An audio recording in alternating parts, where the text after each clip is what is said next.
Hey, what's up, guys? How you guys doing, man? Hope you guys are doing good. This is my Monday Night Raw review. I do it immediately, so because this my thoughts of this Monday Night Raw. So here we go.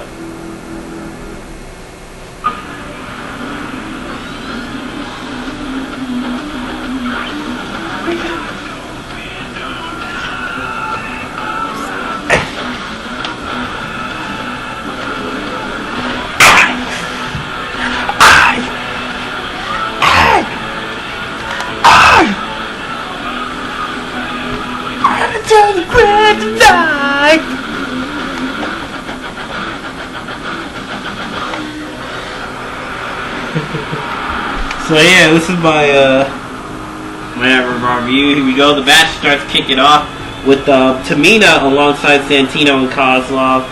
You know, with no surprise. So as they go in the ring, they're supposed to have their their match, but it turned out that wasn't the case. So they showed a highlight reel of John Cena who's supposed to be coming tonight. You know, John Cena, CM Punk actually did pull off a good promo.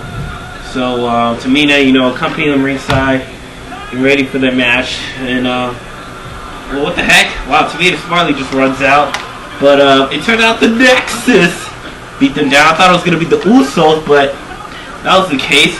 Tamina smartly runs out. I thought she was gonna beat them down because she's a muscle-bound woman. And the Nexus beats them down, and John Cena, CM Punk steps in the ring and pulls off the promo. So don't worry, it could be next week at the Royal Rumble, to say the least. And Tamina's gonna get back with the Usos and turn on Santino. I know that happening. So this night starts off with CM Punk pulling an excellent promo, and they announced that they were the most dominant force. Nexus gets this powerful makeover. So unfortunately, the upgraded Nexus and the Nexus had to do something rough. So roughly enough, it starts off with McGillicuddy having to step forward, and he has to serve this beating of a lifetime. And David Otunga who has to step forward. So it starts off with McGillicuddy having to get a beating, so he has to suffer this spine buster. Then comes the neck breaker from Slater, which was big brutal. So this looks like they're making an upgrade Nexus. So what was the purpose of all this? They weren't supposed to get a beating. They were supposed to take powerful leadership. Indeed, which they did. And then Husky Harris nails this senton back slam. Indeed, was painful too. So then Justin Gabriel has to do his 450 splash. And indeed, he did off the turnbuckle. So apparently, this is the McGillicuddy being the first new member of Official Nexus. This was actually a big up, and making this tougher. But that was surprisingly weird. So let's see what the three other people have to go through. I thought they were gonna continuously do it to the three other people, and then CM Punk, I forgot he serves his go to sleep on the guy, and McGillicuddy actually sold it right. So yeah, after all that, we get McGillicuddy gets carried out. He didn't get walked out. So it looked like he's getting kicked out of Nexus, but they're actually trying to up him up a little bit, to say the least. So that's what happened. So after that, we get R-Truth, who was preparing for his match against, unfortunately, Alberto Del Rio after his interesting. So we get his personal ring announcer, Ricardo Rodriguez. And it's the thing that I don't get, he's a personal ring announcer, not a manager. Why don't you start coming out as a manager and stop with these stupid intro ring announcer introductions? Well, I don't mind his introductions, but why don't you just stop getting involved with the matches? Alberto Del Rio used to win matches on his own. I don't really know, what is it all about for him getting involved in matches, so, like he did on SmackDown. So unfortunately, the match was a deja vu, but we'll get right to it. Alberto Del Rio put off phenomenal upper hand. I thought this match was going to end quickly with this submission hold. That wasn't the case. And then Alberto Del Rio beats him down, and then he gets R-Truth out of the ring. Does the clothesline, he does his good upper hand. So unfortunately, they get back in the ring, and this match was actually good. This match was surprisingly well. They actually did phenomenal. So yeah, this match was actually a phenomenal match. So Unfortunately, a deja vu. The ring announcer gets involved again. This is hilarious. Oh, this is hilarious. Deja vu. The ring announcer prevents Verdur's opponent from getting in the ring once again, and I didn't even see that coming. That was just hilarious for that to happen. And it was once again, just like on Friday Night SmackDown, so Verdure gets 2 wins in a row by countout. We'll see what's next for the personal ring announcer. So after that jobbing win for Verdure, he pulls off a promo, and then the personal ring announcer sing because he's having a painful mouth after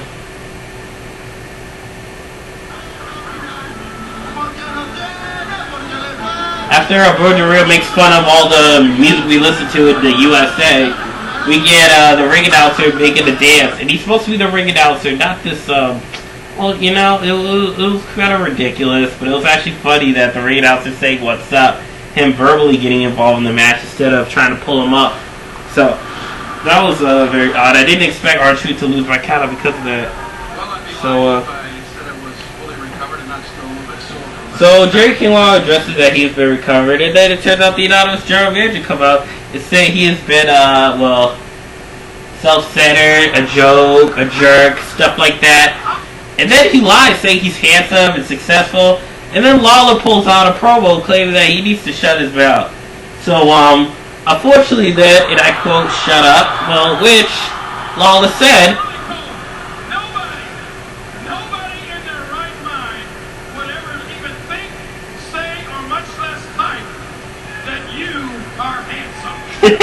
that was hilarious. Michael Cole isn't that handsome, but he's 42 years old. He's looking a lot younger than I thought, to say the least. So, yeah. So, Michael says he's still handsome. You know, that's what Anonymous Journal said after Jerry Lawler closed down the laptop, in which he reopens it, and it just it somehow just reopens again. So. He didn't touch him, he touched the laptop, and this was hilarious. This was actually, you know, it was actually a great promo. It was actually hilarious, too, at the same time. So they're still continuing this feud with Cole and Lawler, despite the fact they can't touch each other. And I think it's going good, but I don't think they're going to have a match. Michael Cole never competed in a match, unlike John Matthews, who did when he teamed with Booker T and the Cat against the Cabinet. And neither does Lawler. So he announced that Lawler's going to have a match with against Miz and Riley alongside Randy Orton as his partner. So apparently this match is going to be good, which it was indeed. So the next thing we had was CM Punk now gonna whip up another member of Nexus into shape, becoming a new approved member. So indeed, which they did was the whip. I actually felt it was exciting because it's like, I remember my brother said in other countries they're gonna whip you if you don't have self-control. Maybe countries you don't know. So there were countries we don't know. There's like over hundreds. So this is the brutalest beatdown that Husky Harris had to endure, and I thought this was phenomenal. I was just so excited for some reason while I was eating. I was just so thrilled out with all this whip that he had to go through, which apparently this is the most brutal beating of a lifetime. So actually, like Justin Gabriel serving the whip. And this is like getting crucified from Jesus, who had to survive all these whips, except the whips weren't as sharp. So, actually, I was enjoying this. So, after these whips for Gabriel, Slater had to do the whips. Indeed, he did. So, this is what he had to go through, and I actually felt excited. This is what men do.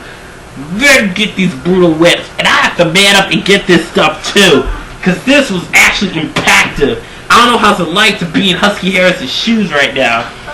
And well, this was just, oh man, I was just so thrilled out about this whip he had to go through. This was just actually exciting. So quite frankly, this is good. So CM Punk, you know, they had to get him up. This is like watching a Passion of the Christ rerun. Because CM Punk whipping repetitively and more faster too. And you know, this is like getting a spanking from your mama or pops. And it's like, 3, 4, 5, 6, 7, 8. And I thought this was good, even though it could seem ridiculous to other people. But I don't know, but this was just very good. Random segment, though. So, after that, we had the DiBiase and Tyson Kidd, former member of Hart Dynasty, versus Henry and Daniel Bryan. Indeed, Daniel Bryan and Henry will have pulled off a good match. And Tyson Kidd and Daniel Bryan will just pull off an excellent feud. But now they put Ted DiBiase back in the mid-card after having this huge main event feuds with Hunter and John Cena, I think. After his feud with, and then his feud with Randy Orton, 3 main eventers, when he was alongside Cody Rhodes. Sorry, who are both mid-carders on Raw and SmackDown, which Cody Rhodes on SmackDown, DiBiase stays on Raw, is now a mid-carder. So hopefully DiBiase wins the United States title. I think he's really earning me. He can really wrestle. It's not just about backstage politics. He doesn't use backstage politics, unfortunately. So yeah, this is great. Daniel Bryan, the Bellas, Bella's watching ringside, Marie's watching ringside. You know, Tyson Kidd actually is playing a good heel. He's playing an okay heel so far. And you know, ever since turning heel on his own now as a singles competitor, you know? So, this was actually a good match. DiBiase is actually doing very quite well, especially Daniel Bryan is doing quite living epic. And Mark Henry, who is, you know, pulled off a good surprising upper hand to win the match. So this match was actually quite good. I personally enjoyed this match. This match was very a lot of action, a lot of speed. Mark Henry gets in, pulls off a good closing of this match. So Daniel Bryan and the Bella Twins pull off the win, and Daniel Bryan finally warms up to the Bella Twins. That's what it looks like now. So Mark Henry, I thought he was going to give a big group up, but it turned out that wasn't. But the match was very good. Daniel Bryan, you know, may have the potential to be a future main eventer if that was to happen. So after commercials, we get a little replay from NXT last week. Dolph Ziggler pulled off the most harsh promo. You're terrible. You don't have it. You're not entertaining. You're not amusing. You're not anything. So yeah, it seems like Dolph Ziggler pulled off something harsh, but you know that's not NXT. This is Raw. So I missed NXT last week, and Jacob Novak was on. I was hoping Brian Saxton gets eliminated. Or Broadus Clay, but it was Novak. Why did Novak get eliminated? I thought he would win next Breakout Star. But that wasn't the case. It's the opposite of Vicky's rookie, Caitlyn. It was ridiculous. And Dolph Ziggler didn't even like him anyway, and he was sitting there laughing.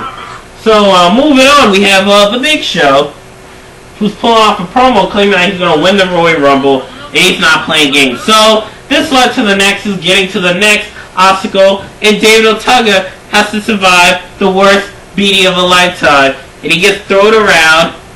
Oh, and has to take these brutal slaps, which wasn't bad. I wouldn't mind getting beat down by the Big Show, who just takes control. And so this is the Big Show's promo, and eventually he pulls off the chokeslam. This wasn't really a match. It was just him beating him down, claiming that he's going to be at top. So this wasn't really a match at all. And then he does his knockout blow.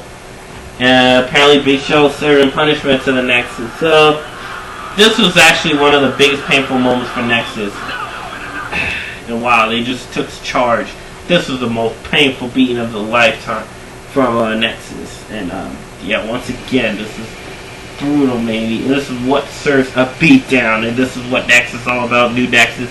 And this is what, quite frankly, CM Punk's going to improve. But I was just quite amused by it. It's just very amazing. So we get Sheamus and Morrison. And I gotta say, what a good match Morrison and Sheamus pulled. It was great seeing Sheamus' powerhouse athletic ability. Even though he's 300 pounds, he's not, you know, a giant like Big Show. And you know, Sheamus was just quite living epic. I mean, see Morrison go at it against Sheamus was just quite a good match. Sheamus is just doing quite impressive. Morrison is doing man, was just pulling off a good match right there, like he was last week against The Miz. I really think Morrison has potential to be a powerful, great main eventer, even though he may not win the title. But he was good at mid-card. He won Intercontinental Champion, and I don't know any of the Hall of Famers who are just strong mid-carders, but you know, never won a WWE Champion, which they were Hall of Famers like DiBiase, Piper, Ricky the Dragon Steamboat probably was a strong mid-carder, so that's like one of the best excellent facts. So as the match go on, Sheamus pull off a phenomenal upper him. He's playing an excellent heel so far ever since joining Raw and leaving ECW, which Sheamus was, ever since he joined Raw, he's been one of the most powerhouse, house-racking mid-carders ever since he powerbombed Jamie Noble just ended his career. And he hesitated a pin, he kicked him out on his own and just ended his career. This match, Sheamus has just been an impressive heel, and I started to warm up to him after he won WWE Champion, and I think he was a bully, but I just think he should have been main eventing. I mean, he did have a lot of potential as a main eventer. So Morrison and Sheamus pulled off a good match. And Sheamus, did something really impressive, plays a impressive heel, push him out and slamming him on his back. But the end of the match was quite crazy because Morrison wins by the kick, and you can just see it right here. Like Morrison just pulls off an epic counter, and then he loses with the kick, and then the kick, yeah, he didn't even do the Starship Pain. What was his other finishing move he used to do when he was Johnny Nitro? So I know he used to do in SmackDown 08, his finishing move used to be just some moonsault backflip. Indeed, it was. So after the kick to the face, John Morrison pulls off the victory, which was the most surprising victory apparently, and then indeed he did, and then that's how he gets the win. 1, 2, 3, and John Morrison gets the win. So congratulations for him. So after that, we get a segment where they're gonna beat each other out, and they keep hesitating. Why don't they just beat the heck out of each other? I'm like, just do it, and they're not doing it, and then eventually they say, do it, and then they say they were gonna attack him, but it was ridiculous. And then what's this? They call it quits. What, are they gonna leave Nexus now? This is where Nexus falls apart. It's like they can't survive with 4 members. Hopefully Slater and Gabriel does something to get in Nexus, because this is ridiculous. CM Punk is upgrading Nexus, and that's what it's all about. I thought they would beat the crap out of each other. I was hoping that would happen for Slater and Gabriel. And hopefully they don't get released, because they've been the most powerful tag team. So, moving on, we get,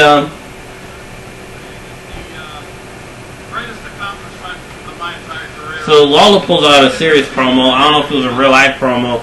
So he talks about him inducting in the Hall of Fame, and indeed, which was this special Hall of Famer who retired everyone else who retired last year in real life. So, this is the biggest moment of my lifetime. Less than 100 of them have been inducted into the WWE Hall of Fame. I really respect this promo. I thought this promo was going to be real life.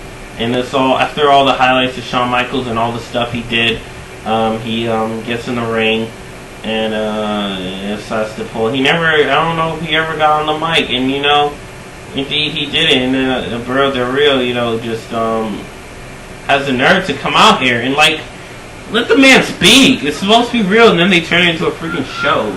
Just because it's on a show. They need to do this in real life. And it's getting ridiculous of all this 100% showy stuff.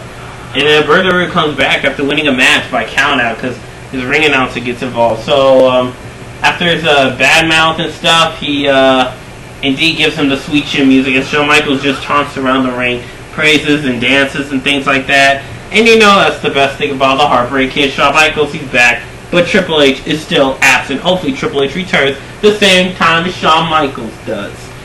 Well, has one more match, indeed. He did, but I know Triple H, I heard he's taking over the company now, and he's going to be retiring from wrestling every time soon. That's what I've been hearing, anytime soon. Indeed, which is going to happen, so. But ever since last week, the only thing anyone can talk about is Randy Orton winning the steel cage match. So after the segment, he just said he got tired of Randy Orton being talked around the town just because he's the number 1 contender. And it claims that, Randy Orton may not win WWE Champion. Miz is going to pull up another episode against Randy Orton. And Randy Orton needs to win the title finally. Hopefully by Elimination Chamber he pins the Miz. Hopefully they're the 2 finalists. And then this pulls off the epic feud. So I'm thinking Triple H needs to return by the Elimination Chamber. The Elimination Chamber, Triple H needs to return. Make the best surprise return to the kids. or the fans who never know who's going to be the new entry of the Elimination Chamber. So I'm hoping that would happen, and that would just be epic.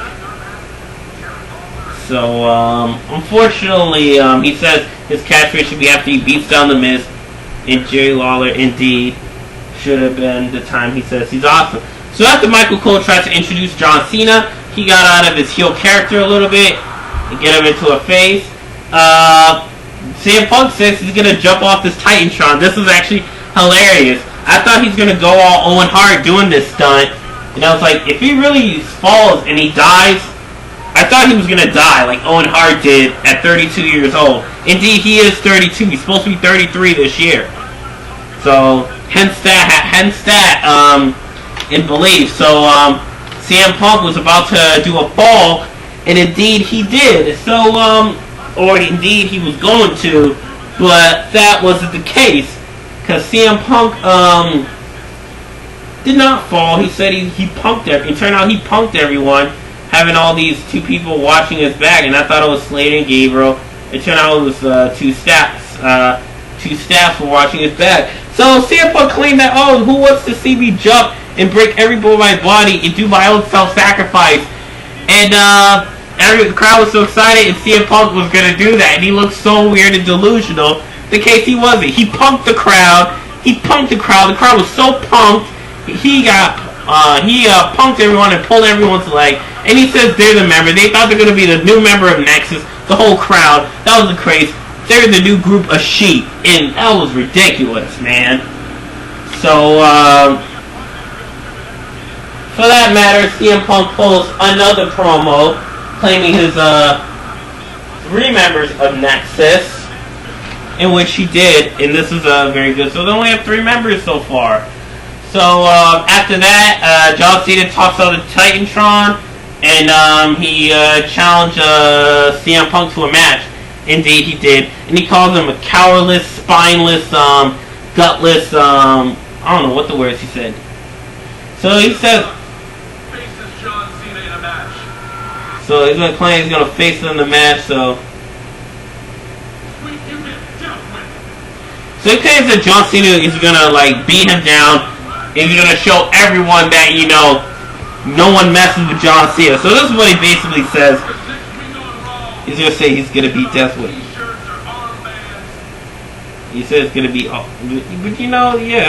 that's what he practically said. And John Cena, really came out strong with that promo. So I kind of really enjoyed it, quite frankly. So John Cena really came out strong pulling that promo, saying that you're gonna get dealt with, and you gotta prove that you don't mess with John Cena. That's what he basically says.